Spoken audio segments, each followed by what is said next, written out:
Hi, I'm Michael Epps Utley. I'm joined by Chris Rains and Bill Seaver, and we're the creators of Reparteé. Reparteé is a new web-based show devoted to understanding the lives and experiences of leaders, and every episode we're going to have a different theme. Tonight's theme is Young CEOs.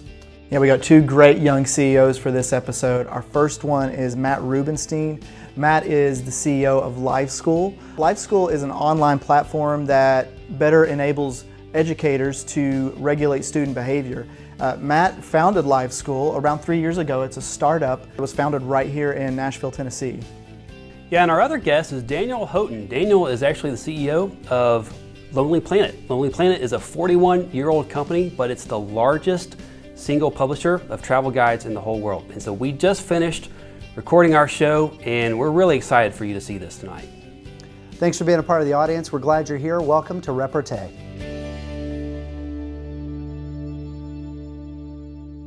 All right, so guys, welcome to Reparteé. Daniel with Lonely Planet and Matt with LiveSchool. So thank you for joining us. Thanks for having us. Thank you. You guys are both young CEOs. You're CEOs of your own companies. You're both in your mid-20s, and yet you really are sort of at two different ends of the business spectrum as well. So Matt, you are with a 3-year-old startup, some company you started, whereas Daniel, you're at a 41-year-old company and you've been the CEO now for a little less than 2 years.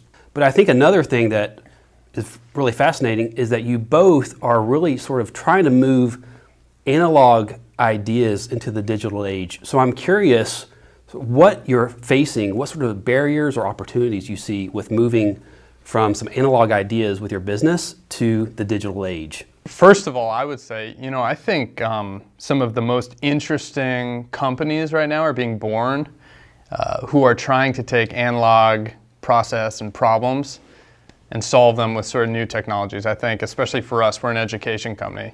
We think about, broadly like education, healthcare, things like that, where it's really public good, and we've been doing it for ages, but how can we do it better? It's for all of the benefits and the value you can create, it's really hard. I think, for instance, at LiveSchool, we're trying to, do all the new, awesome, exciting things that technology can do, but not move so fast that our customers go, whoa, that's a leap. That's not actually what we're trying to do here. And so it's this constant process of trying to figure out, okay, they've got this analog system, but what's the core thing they're trying to solve? And how can we show them a new way of doing it, but not so different that we lose them, but kind of do that organically. And that's the big challenge. But again, I think it's one of the coolest places to create value because, the real problems you're solving. I mean, I don't think I would say that our ideas are analog. Maybe the way that the business took shape in the first several decades was what we would call analog in the book publishing form. And the whole idea of the business was that travel is a good thing for the world, and there's got to be a pretty awesome way to share this with other people. And in 1973, a book is a pretty surefire way to make sure that you can get that done.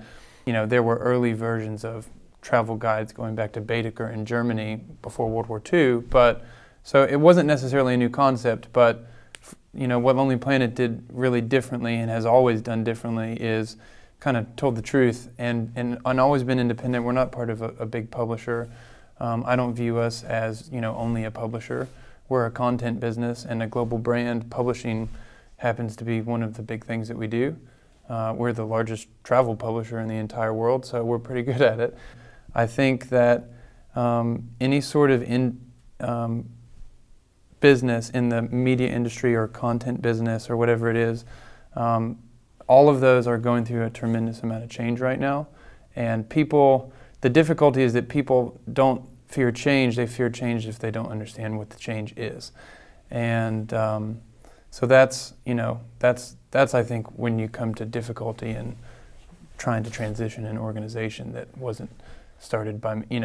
Before Lonely Planet, I worked at a company that had 6 people. It was very, very different. And so trying to go from that to 350 people was a bit of a interesting last year and a half. You guys, you've had to lead in a lot of different ways. So from 6 people to 600, I think, when you look at all of your staff. But do you feel like there are some common misperceptions about you guys being CEO of a company, but still in your mid-20s? And what are some common misconceptions, or do you feel like there are some things that people just either don't understand, or some assumptions that they bring to the table that you would rather they not? One that I've definitely encountered is, I think, just because you're, in your mid-20s, as Daniel and I are, that you don't necessarily have sort of a depth of experience that you can bring to bear in the business, especially if you're sort of trying to innovate the model, in the case of Lonely Planet, and expand into these new areas. In LiveSchool's case, obviously developing a new product.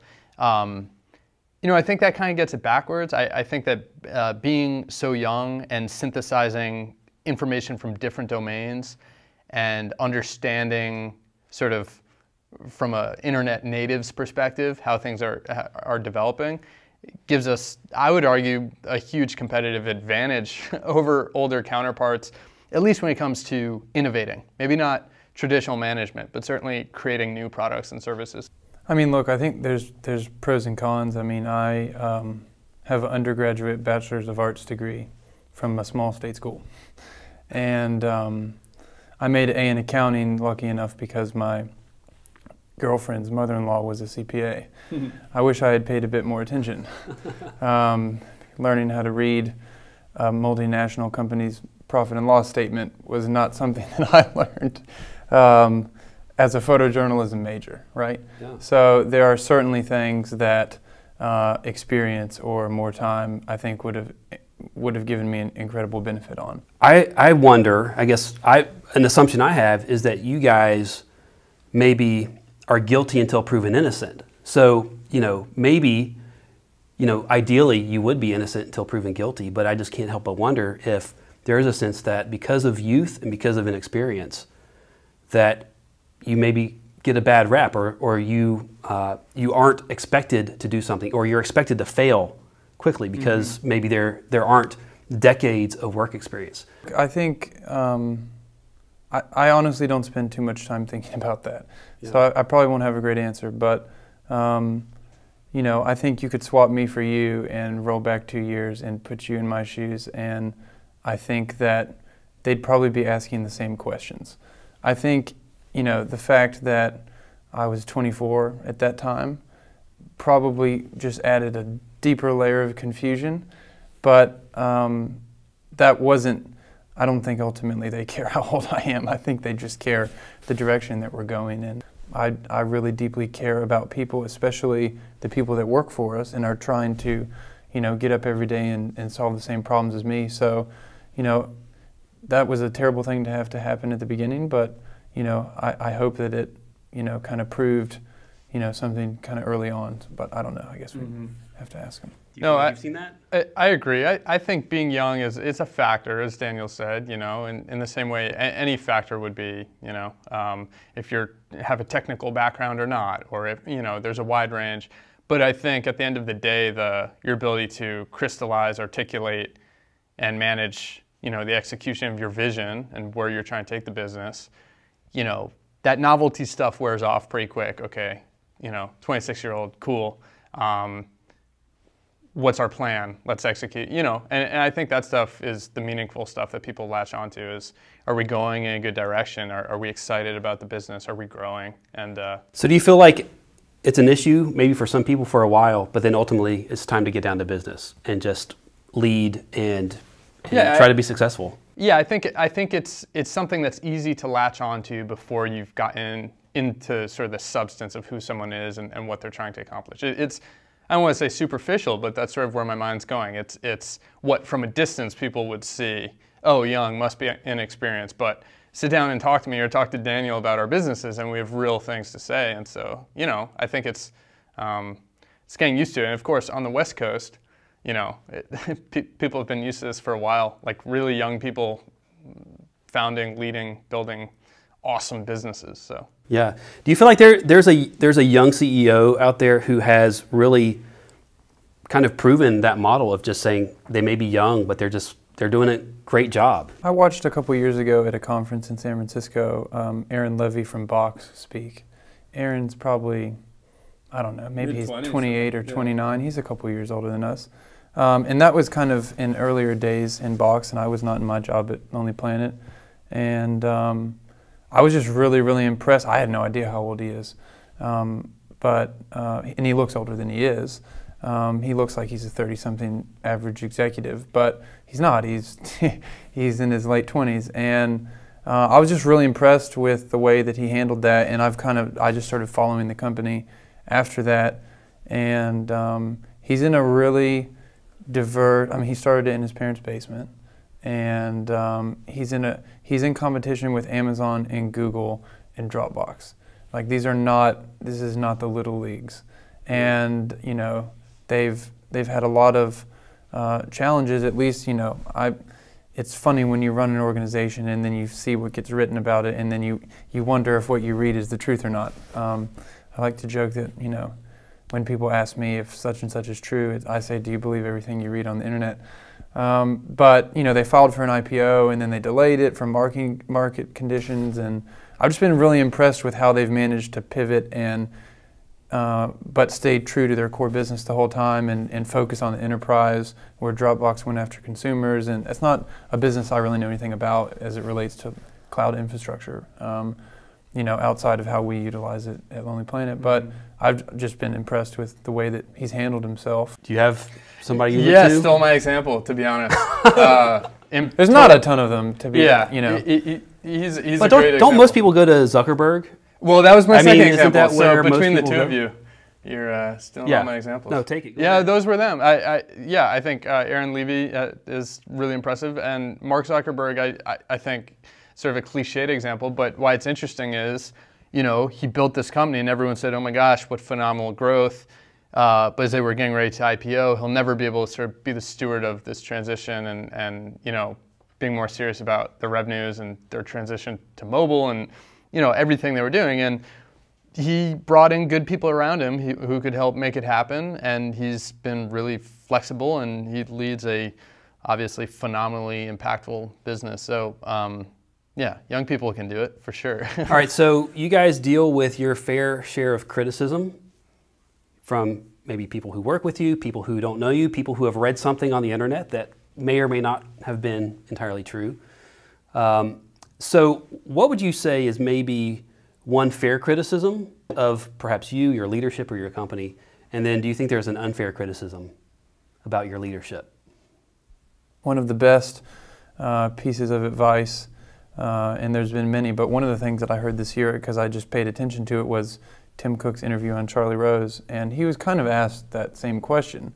And so I'm going to steal his example, which was basically that he learned early on, I think maybe even before his career at Apple, I'd have to go back and watch it, but basically how important it is to ignore the noise as a CEO. And I can't imagine another CEO under more stress than that guy. Yeah. And you know, you have a company that has grown to become the most valuable company in the world, that's outpacing oil companies by doing what no one thought was possible. And then the founder passes away, and then how could you even begin to take that over? And I think he's done a phenomenal job. And you know, I think if you read, you know, Jobs' biography, you know, he told Tim Cook, if it's to be believed that that's true, that, you know, don't ask yourself what I would do, you just need to do what you would do. And, you know, his answer to Charlie Rose was that he ignored the noise, and that meant a lot to me, because you can really get caught up in the noise, or you can, you know, try to be self-critical and take advice of your team and build and surround yourself with people who can give honest feedback and try to improve upon it. If you just kind of, you know, hem and haw over, you know, what someone said in a comment or what the internet's saying about you, you'd run out of time in the day to actually run the business. So anyway, maybe that makes sense. Yeah, I mean, before answering that, I just want to agree with that. I think the hardest thing to do is there is all this noise, and you sort of set these strategic priorities, these things you really want to accomplish, and it's just exceptionally easy to get distracted, whether it's by criticism or by, you know, operational items that come up, and sort of, you know, you have to pick your head up and really remember sort of the North Star of what's guiding your overall efforts. And I think this is more as a founder CEO, and I don't think this is an uncommon criticism, but, you know, holding a high, perhaps perfectionistic bar for either the product or you know, content and collateral we put out. You know, I think that's a fairly common one, and I think it sounds like Daniel has, you know, sort of assumed the role of, in a larger business, you're really trying to remove barriers and enable people to charge forward. And when you're building sort of really tuning product market fit and starting to really scale more aggressively, you know, you're sort of making that transition from trying to get everything just right for your customers to really, you know, it's about scale, it's about growth, and we need everyone enabled and empowered. So I think that would be, you know, that would be one. So let's shift gears for a second, because you guys both are based here in Nashville. You've sort of been here since the beginning of your startup. Yep. And then Lonely Planet moved to this area just a few years ago with the purchase. Yeah, I mean, we moved and didn't move, but finish your question. No, I was just going to say, so you guys, you have some roots now in Nashville. So why Nashville, and what are your observations about sort of running a company and trying to really grow a business here in Nashville? We seem to have a lot of buzz. There's a lot of chatter about Nashville, and I'm curious if you're seeing that play out in reality, or is it just something that people are saying on the internet? There's kind of a global war for talent out for a number of different things, and, you know, our parents told us to study hard so that we could be doctors or lawyers. They got, the whole thing was really wrong. They should have said, be a developer.